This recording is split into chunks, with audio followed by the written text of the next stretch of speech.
Hoje vamos falar sobre procrastinação. Tu sabe o que é procrastinar?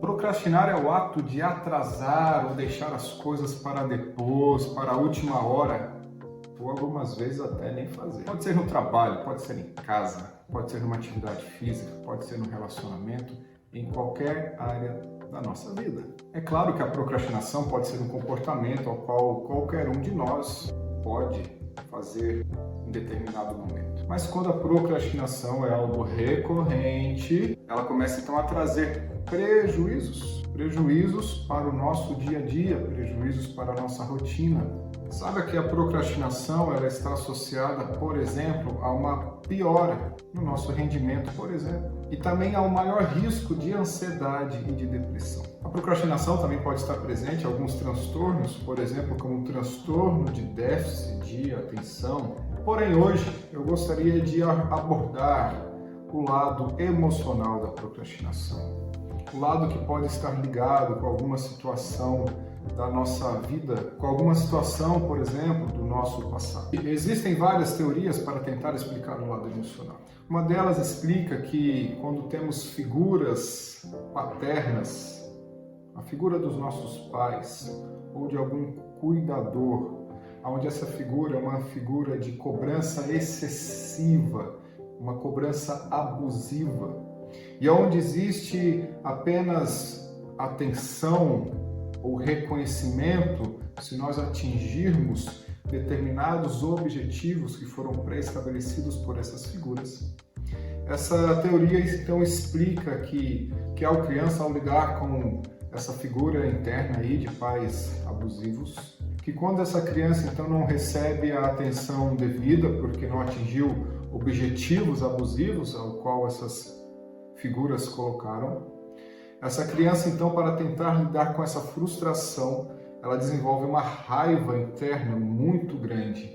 E para que isso não se repita de maneira rotineira, ela então começa a evitar certas situações, certos lugares e certos comportamentos. Essa criança, então, começa a atrasar, a procrastinar, a deixar para depois a tarefa que foi dada por essas figuras paternas ou cuidadoras, ao qual é algo muito abusivo nesse caso. Para adultos, o mesmo comportamento pode acontecer, como uma maneira de demonstrar independência para essas figuras controladoras. O adulto então pode reagir deixando para depois, como se fosse para convencer esse adulto que ele está no controle da situação, ele está independente dos seus pais, com excesso de controle. E uma outra teoria sugere que a procrastinação seria o medo da morte, onde então eu começaria a evitar datas e prazos finais. Outra teoria relaciona a necessidade de atingir objetivos para ter afeto por parte desses pais controladores. Isso levaria então a pessoa, a criança, a evitar. Ela começa então a ser uma criança, uma pessoa evitativa. Ela começa então a ter medos constantes, frequentes, rotineiros. E isso levaria então a essas pessoas a terem uma ansiedade constante. Outros estudos associam a procrastinação como uma relação com a baixa autoestima, aonde então o medo de não receber a devida atenção começa então a levar a criança ou a pessoa a procurar atividades distrativas. Ela começa então a fazer atividades diferentes que seriam aquela principal, aonde então se justificaria como uma fuga ou uma desculpa emocional. Porque caso aquela criança ou aquela pessoa não atinja aquele objetivo, ela então poderia facilmente colocar a desculpa ou a culpa.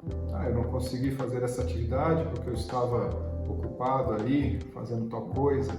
Eu não consegui ir nesse compromisso porque eu estava em outro compromisso fazendo como algo externo, não como algo pessoal. De que maneira podemos estar lidando de uma forma mais ativa as situações do dia a dia e procurar procrastinar menos? Uma das maneiras seria colocarmos metas mais palpáveis e mais realistas. Se você tem um plano então de juntar R$1.000 para determinado objetivo e você não tem então esse valor agora nesse momento, Você pode então colocar como objetivo juntar esse valor numa meta mais realista dentro de 5 meses, 10 meses, 1 ano.